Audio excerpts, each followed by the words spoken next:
Fellow Ghanaians, my name is Kweku Asante, and every morning at this time, I'll meet you here with something honest, something bold, and something that matters. Let's call this segment Fellow Ghanaians, a phrase I do quite know that we all remember, and one that should remind us of our shared responsibility as a people. Together, we'll speak the truth. Those ones that many avoid will confront the issues shaping our lives and politics and our future. Sometimes we'll look beyond Ghana, but the heartbeat will always be home. And this isn't just commentary. It's a conversation. It's a talk that I hope we all keep up and ensure that we get to the place that matters to all of us. Fellow Ghanaians, before we get into the matters for this morning, allow me to spend just a minute to talk to you about the tragic passing of perhaps the greatest Ghanaian musician, Daddy Lumba, over the weekend. Like many of you, I love Daddy Lumba's songs, and I love them a lot. I listen to a couple of them. I have a friend called Kwesi Banfo, who will always tease me that I'm an old man because of the kind of music I listen to. I realized very early on that Lumba was more than a musician. For me, he was a mirror. He reflected many unspoken truths of a generation. His songs were more than melodies. They were confessions sung on behalf of so many of us who are too burdened and too restrained or too broken to speak. When you listen to Daddy Lumba, and you can imagine yourself a king or a queen strutting with borrowed confidence. In our youth, we chase passion with reckless abandon, seeking meaning in moments that quickly pass anyway. Then adulthood arrives, and with Lumba still singing, we begin to understand that life is a lonely pursuit of purpose. But unlike so much else in our culture that fades with time or is condemned into silence, Lumba will remain. Many of Daddy Lumba's songs were recorded years before some of us were born, but we relate to it in ways that words can never do justice. So this perhaps is what will make him immortal. And as Daddy Lumba goes home, and so many of us will realize that 50 years after he's dead, 50 years after he's gone, these songs will continue to still reign. So fellow Ghanaians, let's get into the matters of this morning, the conversation of this morning. On Thursday, while Finance Minister Dr. Cassiel Atuforsen was in Parliament to address the House on the media budget review, the MPP minority walked out in protest of electoral violence, following the chaos in Ablekuma North. In a democracy, elections are supposed to be the festivals of choice, but in Ghana, they are fast becoming a ritual of fear, especially by-elections and these small reruns. They are small in number, but big in violence. Let us not pretend that what happened at Ablekuma North was new. It wasn't. It was merely the latest episode in a shameful catalogue of democratic disgrace. Let's walk through some of the timelines. This is a record. It's not a summary. It's also a reckoning. First, the Akwatia by-election of 2009.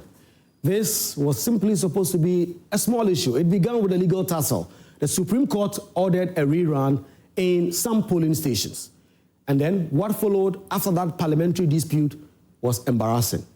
In the Akwatia constituency, it happened. And it's something that we must deal with. This used to be an MPP stronghold in the Ashanti region, but it became an explosion. Before a single ballot could be cast, the entire town was on edge. Gunshots rang out in the night, and shops were closed.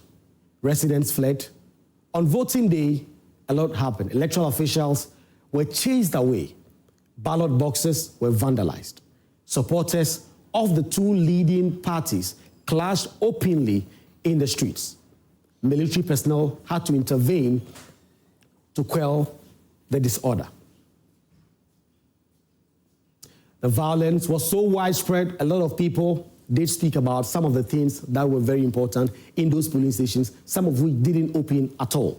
And what was meant to be a rerun turned into a rerun of everything that is wrong with our democracy, with our politics.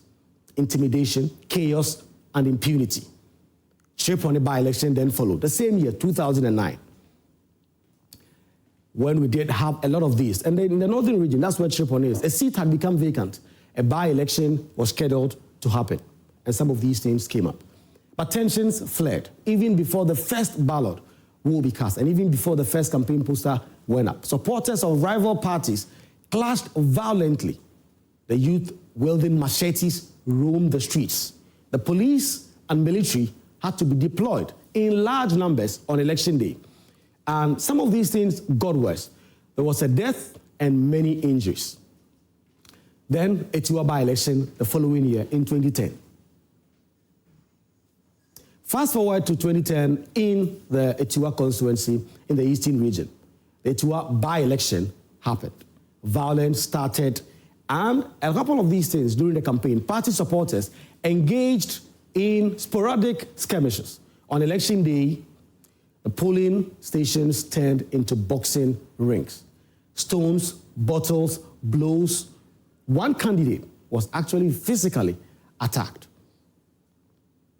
Electoral violence continued and electoral officials fled in some areas. Voters were scared away from the queues. Another constituency, another day of another things that just destroys our democracy. Another chance to deepen our democracy was wasted. It is from this by-election that perhaps you will remember the very infamous words authored by President Akufo-Addo, that Etiwa cried, show me kakra, to wait, even in Etiwa, we show them something small. It is not something that we are proud of. And then we went to Talensi by-election in 2015. In Talensi, in the Upper East region, when an MP had vacated his seat because he had become a chief, a by-election had to be held. The election was supposed to be a simple process to replace an MP. But what should have been a peaceful process degenerated into something else. It escalated. Party supporters blocked roads. Gunshots were fired at people who just went out there to go and exercise their political rights. People were wounded. Vehicles were vandalized and damaged. As always, no meaningful arrest and nothing done to really do this. No prosecutions, just the dust settling and we moving on. So when it comes to some of these electoral violence, then it continues in Ayawaso West Wogon, the by-election of 2019 that I'm sure so many of you are very familiar with. That involved our own sub-judge. Then perhaps what some say is the most disturbing of all, the darkest page in our political history, Ayawaso West Wogon by-election in 2019. This wasn't just violence. It is what some said was state-sponsored thuggery and brutality. National security operatives did storm the electoral grounds, heavily marked, so many of them went in there dressed like commandos and eventually stormed these polling stations. They fired warning shots. They beat up people who had just gone to exercise their political rights. They brutalized voters in the full view of the cameras, including, like I said, a sitting member of parliament, Sam George. Many were wounded. Blood flowed in the capital, right here in the Greater Accra region, on live television. What has happened? Nothing. In fact, the president then at the time did set up a presidential commission of inquiry to go into these matters. It was chaired by Justice Emil Short. Their report was full of recommendations, a lot of things that we had to do, very damning recommendations, and they were clear. Prosecutions had to follow. The perpetrators of these crimes had to be dealt with. They asked for the disbandment of rogue security units. And they called to prevent this totally from ever happening again. But we moved on. The government did issue a white paper. Most of the recommendations were not carried through. Eventually, we moved on, and these issues were rejected. And that was not the end of it. Then we came to Ablekuma North, right here in the Greater Accra region again. And that is the issue we are discussing again, because Ablekuma North has become the centerpiece of something that simply won't move on. The Electoral Commission had announced a rerun in just 19 polling stations because of some anomalies that they had detected.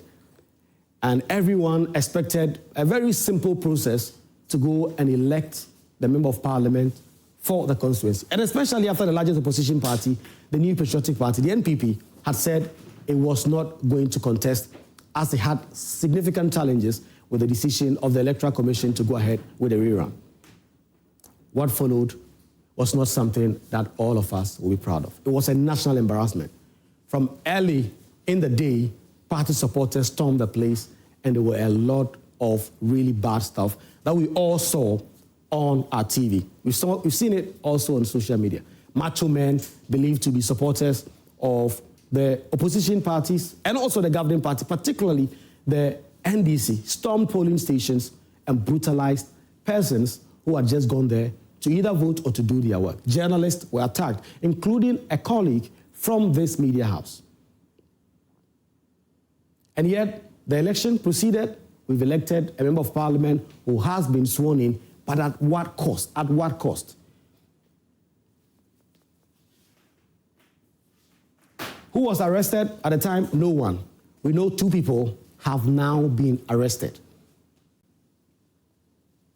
So what I say? Nothing. Forget that 8 human beings like you and I lost their lives in the aftermath of the 2020 election. Futures extinguished. Nothing really has been done about it. Fellow Ghanaians, this is something that we need to get to a place where we really deal with it. These are not isolated instances. These are not at all. They are, and they actually do form a pattern of very disturbing, brutal blood patterns of something that we must all condemn because they have no space in our democracy. And what do these elections have in common? They are often very small in number in terms of the people who are going to vote. It's either a by-election or a rerun. They are often low voter turnout, but big in the scale of the violence that happen. They are high stakes. They are used as a linchpin, for instance, for the political parties to test their stronghold or whatever it is that they think they have when it comes to some of these matters. They are used as a test of the party's strength. They are battlegrounds for vigilantes to fester. And they are something that we must all condemn. And so tonight on Ghana Connect, and also on this very important platform, Joy Prime Morning, we're talking about what it is that we can all do to get to the point where our political class, which speaks of peace, and then go on to fund some of these vigilantes. This is something that we must all get to the point where we deal with properly.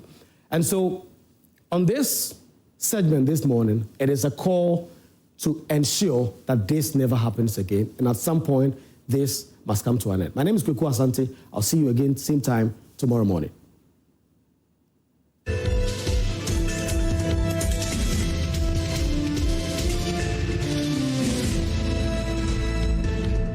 Newsflash is brought to you by Franco Trading Enterprise. Still, fun papa fie.